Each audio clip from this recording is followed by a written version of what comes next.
आज के युवाओं के बारे में भी थोड़ी बात किया जाए। बात बात में सॉरी बोल देते हैं। सॉरी बोल लेना अच्छी बात है, लेकिन अच्छे संस्कार वही होते हैं कि सॉरी बोलने के बाद जो गलती हमसे हुई है वो गलती को सुधारने की कोशिश किया जाए। आचरण शब्दों का नहीं होना चाहिए। आचरण हमारे व्यवहार में, हमारे वर्तन में वो सॉरी दिखना चाहिए। समझ में आता है? हाँ, थैंक्स, बात बात में थैंक्स। थैंक्स व्यक्त करने का भी बहुत रास्ते हैं। कभी उसके यहाँ गुलदस्ते लेके जाइए, कभी उसके यहाँ कोई मिठाई लेके जाइए, कभी उसके यहाँ काजू किशमिश लेके जाइए, कभी उसके यहाँ भगवान का प्रसाद लेके जाइए। उसके लिए कुछ न करे, कुछ करे, वो थैंक्स होता है। ये अंग्रेजों ने थैंक्स और सॉरी लफ्ज़ को बस बिना कुछ किए ही ठोक दिया है हम सबको, है ना? आप अपने माता पिता को कितना थैंक्स कहोगे? है? उनकी ज़िंदगी के 50 साल और शादी करने के बाद 25 साल आपके लिए निकाल दिए। कोई भी बच्चा पढ़ लिख के बड़ा होता है, अपने कैरियर में आगे चलता है, वो आगे जाके शादी करता है, उसके बच्चे होते हैं। मतलब पूरा जीवन ही वो अपने बच्चे के लिए खपा देते। फिर आप उसको केवल थैंक्स कहोगे? हाँ, कुछ आपने अपशब्द बोल दिया तो केवल सॉरी कहो दे। ऐसा बोल दिया कि जिनसे उनका दिल हर्ट होता है, तो क्या केवल सॉरी कह दोगे? अरे भाई, 50 साल उन्होंने अपनी पूरी ज़िंदगी के दिए हैं। वे तुम्हारे थैंक्स कहने से और सॉरी कहने से वो कवर नहीं करते हैं। थैंक्स कहना है तो अपने तरीके से अपने माँ बाप का ख्याल रखिए। मैं ये नहीं कहता हूँ कि परवरिश कीजिए, माँ बाप किसी के परवरिश के मोहताज नहीं है, लेकिन उनका ख्याल रखिए, उनकी नीड्स का ख्याल रखिए, है ना? हाँ, आप बहू है तो उनको गरम गरम खाना बना के खिलाइए, उनकी सेवा कीजिए तन से, मन से, धन से। वो थैंक्स होता है। और सॉरी भी करना है तो इसी प्रकार से कीजिए, तन से, मन से, धन से अपने पेरेंट्स की सेवा कीजिए। आजकल तो क्या होता है, 2 बच्चे होते हैं तो एक बच्चा अलग हो जाता है। हाँ, एक बच्चा खुशी खुशी माँ बाप के साथ रहता है या तो मजबूरी में रहता है, तो वो भी बाद में अलग हो जाते हैं। तो बाद में उनका थैंक्स कहने का ऐसा भी हमने देखा है कि वो एक बोलेगा मैं 2 महीने रखूँगा, वो बोलेगा मैं 2 महीने रखूँगा, और 2 महीने माँ बाप अपने आप रहेंगे अकेले, है ना? ये थैंक्स है तुम्हारा ये थैंक्स में भी सॉरी है। विचारों में भेद होना चाहिए, होता है। माँ बाप और बच्चों के विचारों में भेद होता है, परिवार में विचारों में भेद होता है, लेकिन अंतःकरण से, दिल से भेद नहीं होना चाहिए।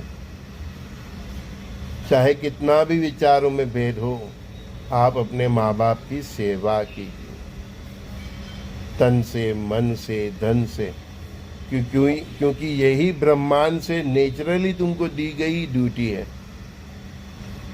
नियति से नेचुरली दी गई तुमको ये ड्यूटी है।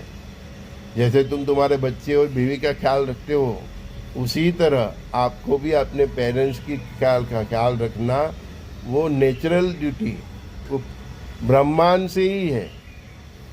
नहीं बनती, विचार में नहीं खाता, मेरी बहू के साथ पूरा दिन झगड़ा रहता है इसलिए मैं अलग हो गया। कोई बात नहीं, अलग रहो, है? लेकिन अलग क्यों रहते हो?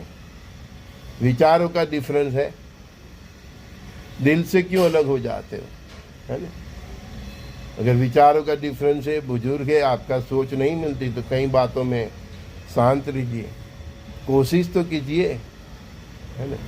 उनको अकेले छोड़ देने का क्या मतलब है।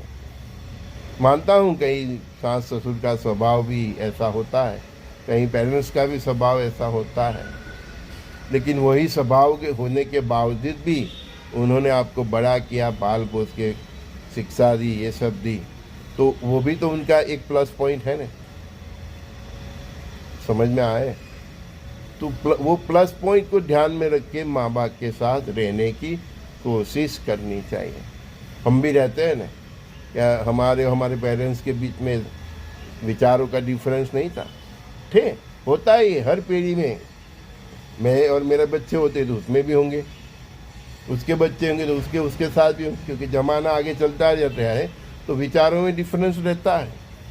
लेकिन विचारों के डिफरेंस रहने के बाद भी माँ बाप के साथ रहना चाहिए, और तन से, मन से और धन से सेवा करनी चाहिए।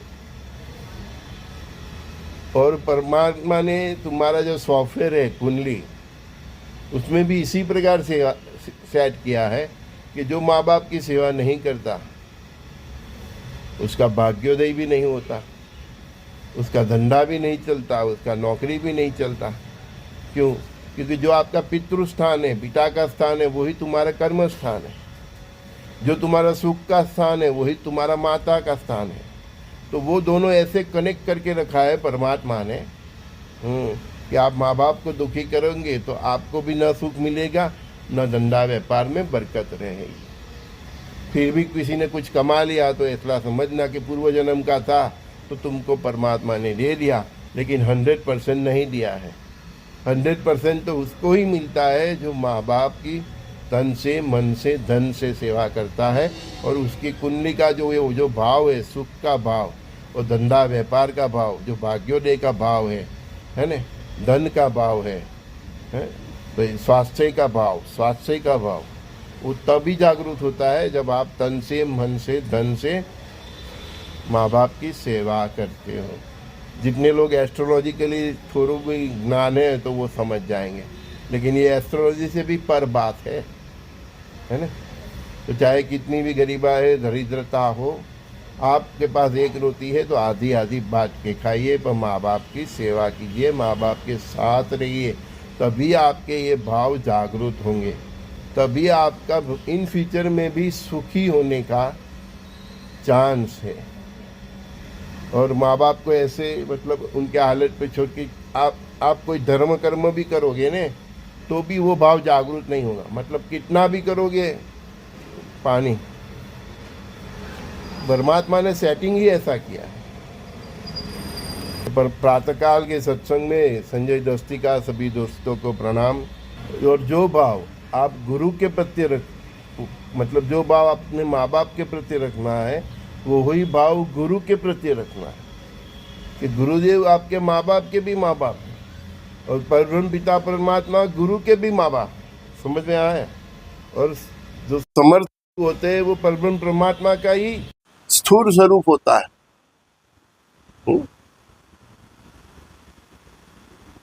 तो जो भाव अपने माँ बाप के लिए रखते हो, वही भाव गुरु के लिए भी रखो।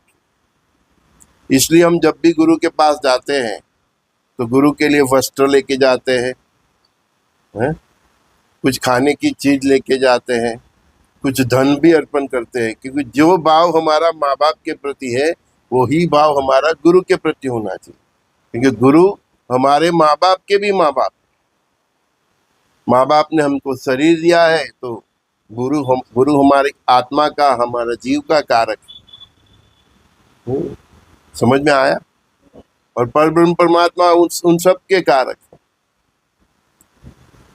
तो जब तक माँ बाप के लिए तन से, मन से, धन से समर्पण नहीं होता, उनकी सेवा नहीं होती, तब तक कुंडली के भाव भी जागरूक नहीं होते। जिसको मातृस्थान कहते हैं, जिसका धंधा व्यापार का स्थान देखे, वो भाग्योदय का स्थान है, वो आपका धर्म का स्थान है, आपके कर्म का स्थान है, अपनी वाणी का स्थान है। तो परमात्मा ने इन सबको जोड़ ही दिया है। आप इससे अलिप्त नहीं रह सकते। जो भी ये सत्संग सुन रहे हैं, और माँ बाप से अलिप रहते हैं तो उनको भी मैं बता दूं कि अगर आप दूर भी हैं तब भी आप तन से, मन से, धन से माँ बाप की सेवा कीजिए, गुरु की सेवा कीजिए।